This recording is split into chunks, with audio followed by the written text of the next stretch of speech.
So, it's so early.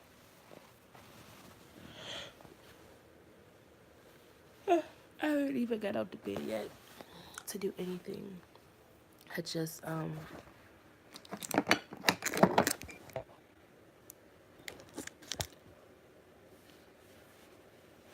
this is really how the majority of my days go. I just lay in the bed in the morning times and just think about all the shit that I can't do. And get the more depressed about all the shit that I can't do, that I want to do, that I wish I could do. And then I try to get up and do them. And then my body reminds me that, bitch, you can't do that. And I've tried all types of things. I've tried, you know, getting up early, taking my medications, and then just eating before I go out. And then as soon as I eat, I'm sick for the rest of the day because I've eaten too early, I guess. I don't know how the fuck my body works. I really don't. I've tried multiple things. I've tried not eating before I go out. Then I'm nauseous and I'm dizzy and I have a headache and I'm weak. So I have to eat. And as soon as I do eat, I have these stomach pains and I'm nauseous and I have like diarrhea. It's just all this disgusting and embarrassing shit and painful. So it's like no matter what all I see is this damn glare from this glasses. It's like all the stuff that I want to get out and do. I I try, but I can't, and so I've given up on trying because it's like I'm tired of being disappointed. I want so much for my son and so much for myself, and I'm pretty like once I'm dead and gone, like none of it will even fucking matter unless I do something that will live on after I'm gone. I want to leave behind something that my grandchildren and great grandchildren, you know, will say, "Oh yeah, that's my grandmother. That's my great great grandmother. You know, that's my aunt. That's my cousin. That was my cousin. That's my fourth cousin. That's my 12th cousin removed. Like I want something that people can say, "Oh, you don't know who she is? Let me show you her picture. Let me show who she is." Like I want that. I want to live on. I want my name to live on, and I want something that actually matters to the world, to my community. I don't give a fuck. It don't even have to matter to the world. As long as it matters to the community, and my family can be, proud. I'm so ugly in the morning time. I had I have these. I daydream a lot because a lot of shit. I can't simple shit like just going out. I can't go out. I can't go out to a club. I can't go out to a lounge. I can't go out to eat. I can't go on dates. I can't go on trips. I can't do anything.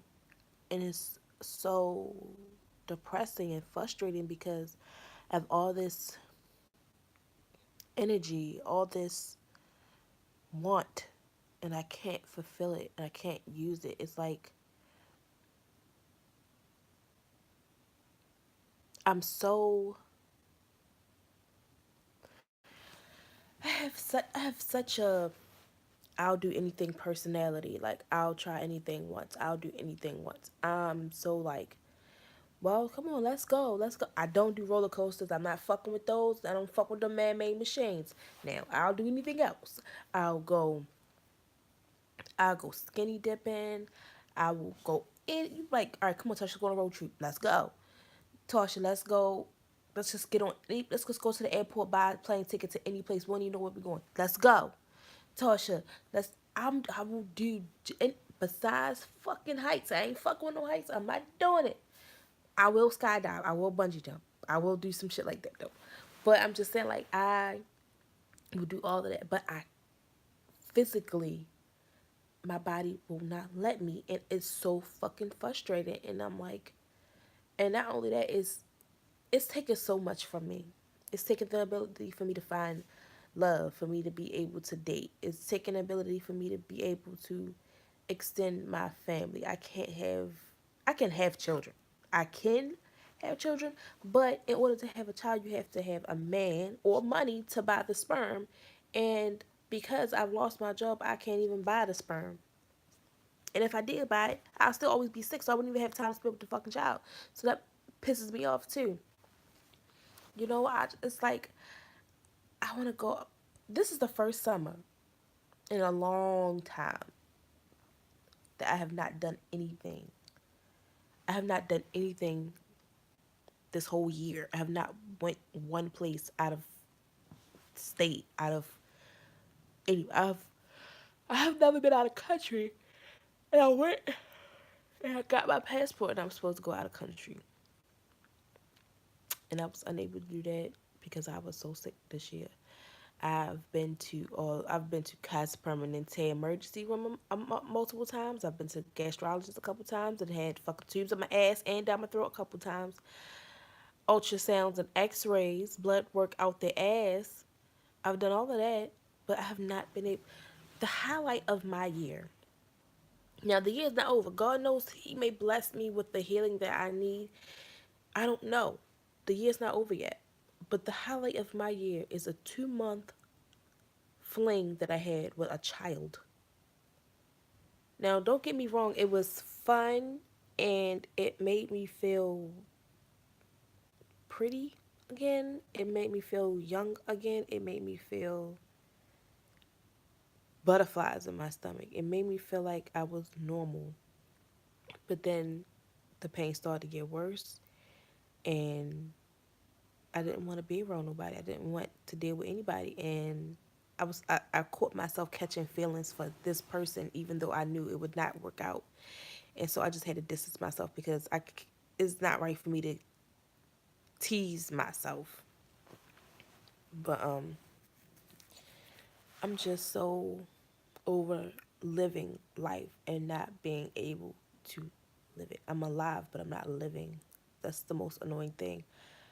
I can't even work. Do y'all have any idea how frustrating it is? I had to give up my job because I could not work. And you know what? I wouldn't have been happy there anyway, so it really don't fucking matter. But I can't pay bills. I can't take my son places because I don't have any money. So it's extremely frustrating because I have so much that I want to do with my life and I can't do anything because I don't have the means to do it.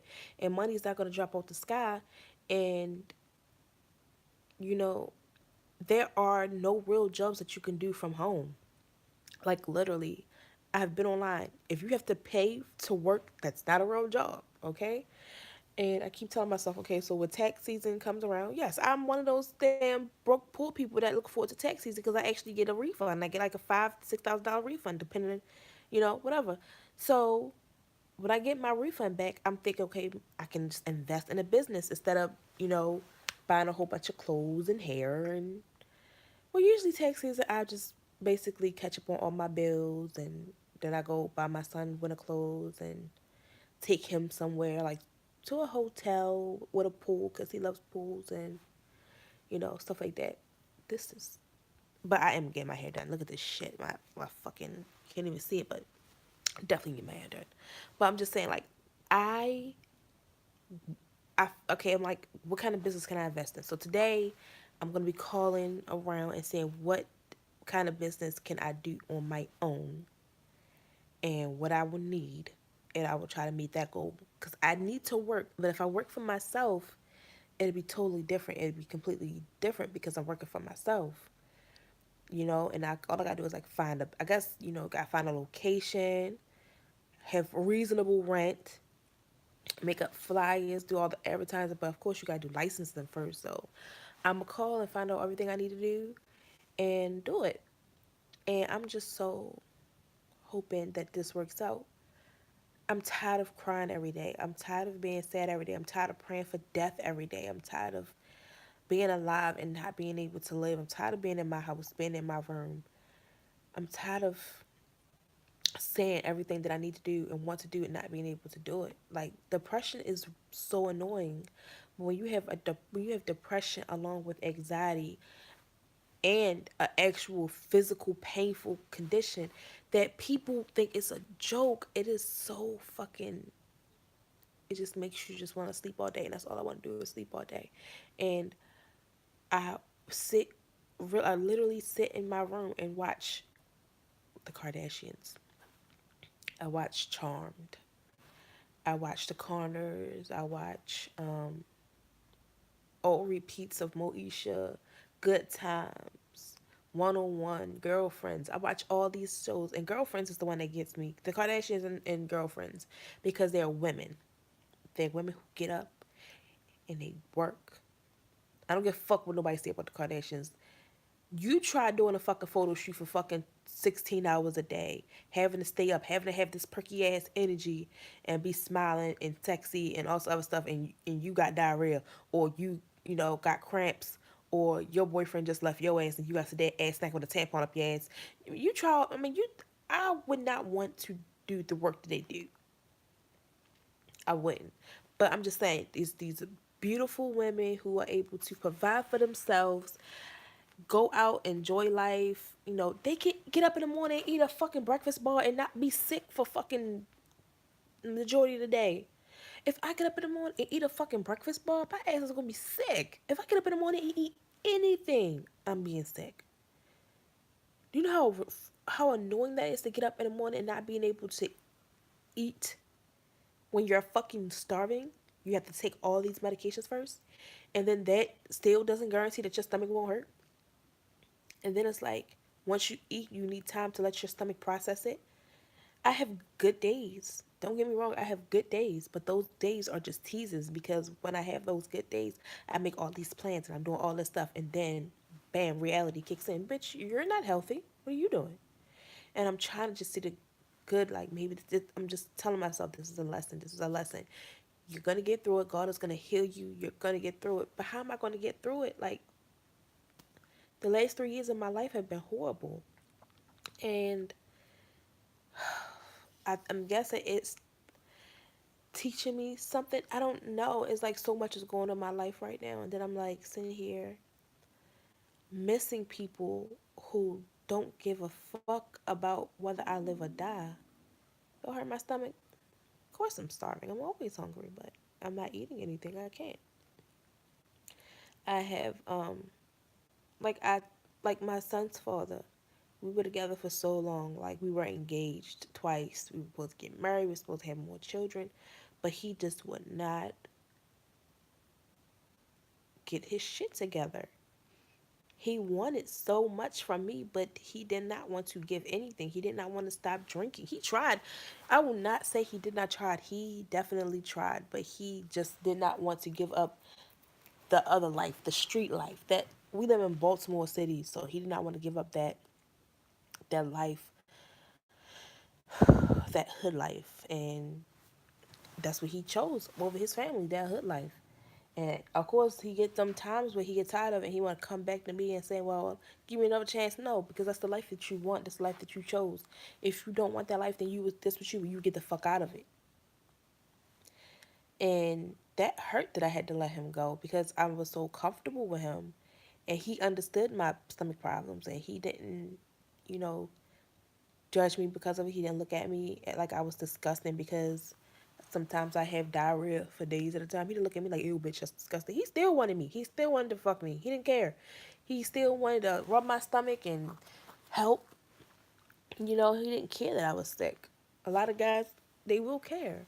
They won't be like, they will look at me like, ew, this bitch shit, no. Like, they won't understand, oh, she's in actual pain. She has a muscle spasm in her stomach. Her stomach is burning. Her stomach, she has muscle cramps, muscle spasms, cramping, and burning in her stomach with nausea and the pain that you get from diarrhea. She has all that going on, plus being in the bathroom. She, her body is exhausted. Like, they won't look at it that way. He understood that. He would just take my son and they would watch a movie upstairs, and he would check on me every now and then because he knew it was nothing he can do. So, I do miss that. But understand, it's a very toxic relationship that I will never go back to. But I still wish that he would at least tried harder because, he could have stopped the drinking and he could have got help for his anger problems. His anger was actually triggered by the drinking. So if he would have stopped the drinking and just changed his setting, his the people he hung with, we probably would have worked because we're both. I'm a little crazy. I'm not as crazy as him, but we both have our crazy moments. But he just didn't want to stop the alcohol and experiment with drugs and hang with dumb people, and it sucks. And now I can't even find him to spend time with his son, so it's just annoying. And then I lost my best, supposed to have been someone who was supposed to be my best friend, which I honestly think is a good thing because for us to have been best friends, she didn't act like it. She wasn't comfortable. Like when she would come over my house, she didn't act like she was my best friend. When I went over her house, I take off my fucking shoes. I'm looking in the refrigerator like, what y'all got to eat? I'm laying down on couches. I don't care. Like, this is my best friend house. Like, what the fuck? Your husband knows that. Like, you're my sister. That's how I felt. But to her, she would come in, she would knock on my door, she would sit on the couch like she was in a stranger's house. I mean, sometimes she would go to the refrigerator. I don't know what was going on in her house. I don't know what's going on with her and her husband, but it felt like she was becoming a stranger.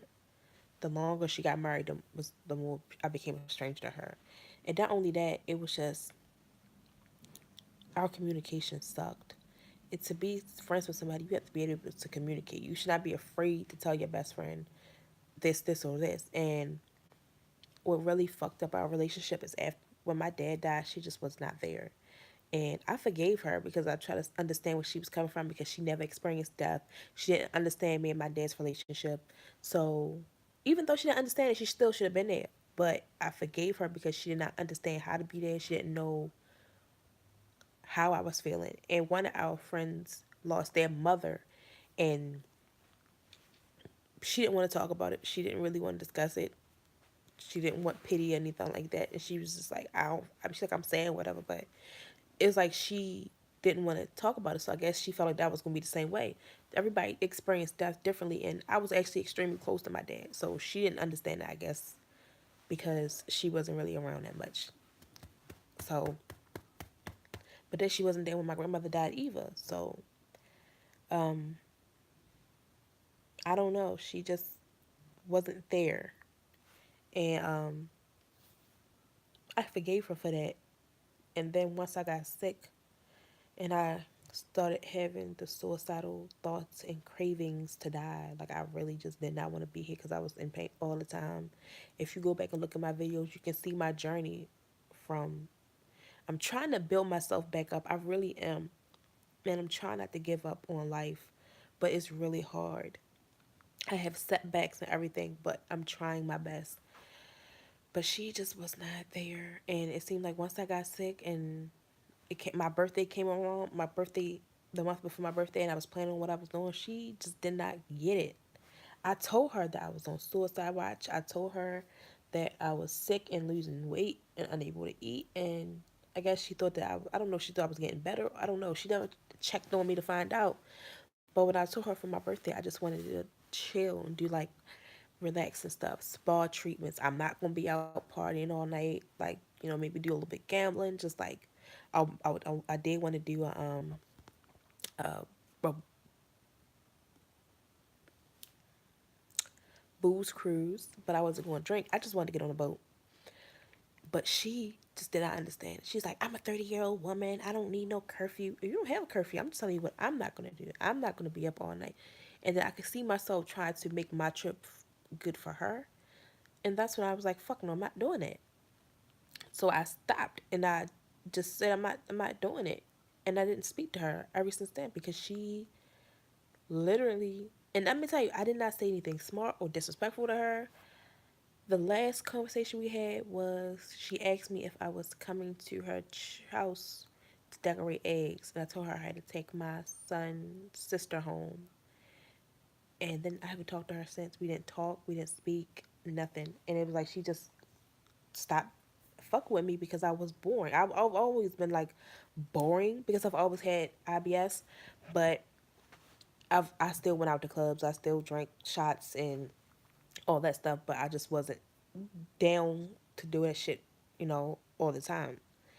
Now I can't do it at all. So I guess me being boring just she just stopped talking to me. So and then my therapist, I started seeing therapy, and she told me, she was like, "How about this? It's an exercise that some people try. Don't call or text anybody for 2 weeks and see who calls or texts you." And she was like, "You can even give it 3 weeks. Give people some time because people might be busy."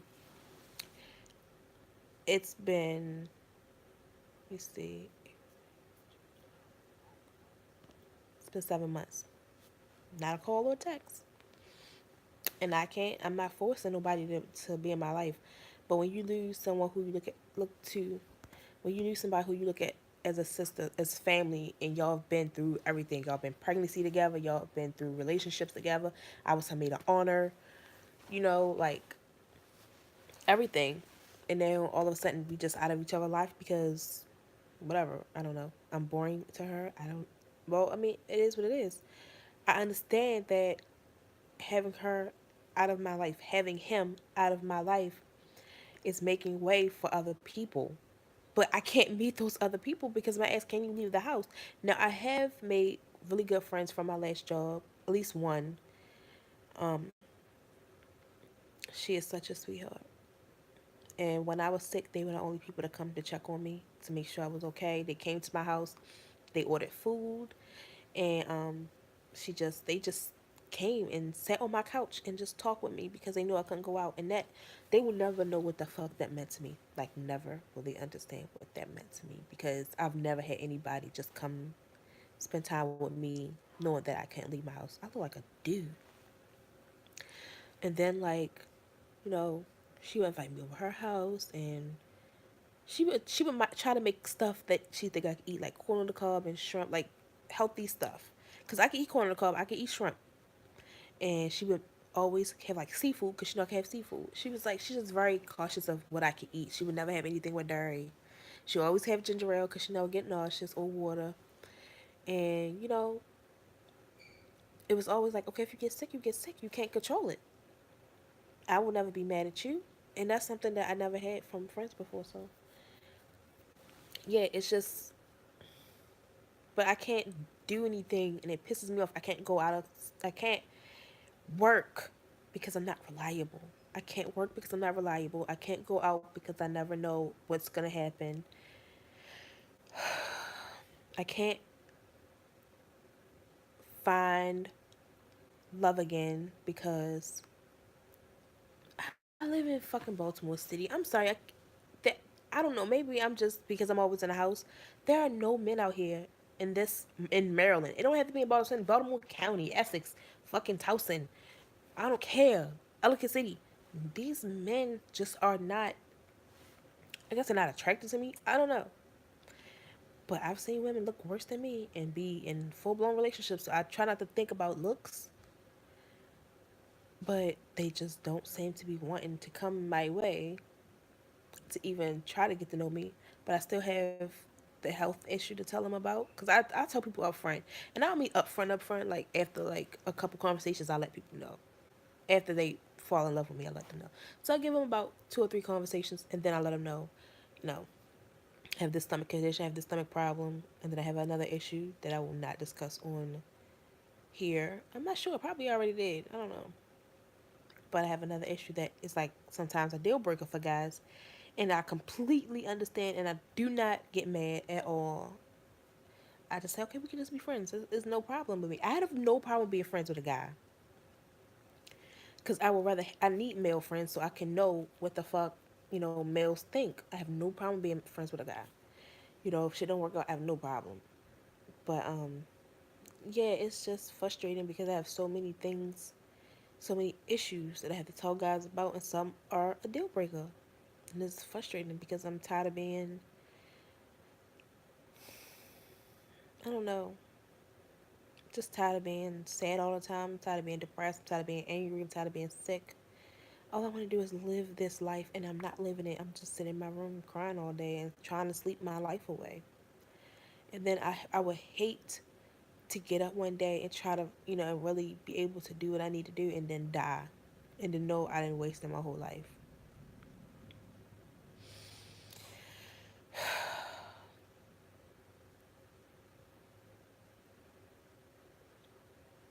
all I can do is pray that God heals me and gives me what I need to make my dreams come true, to make my rehabilitation centers come true, to make my adoption of, I'm gonna say 2 or 3 children, even a set of siblings come true, my want for love to come true, family, real friendships, all of that. All I can do is pray and give it time and be patient. But right now, I'm gonna take my other medication and do some homework.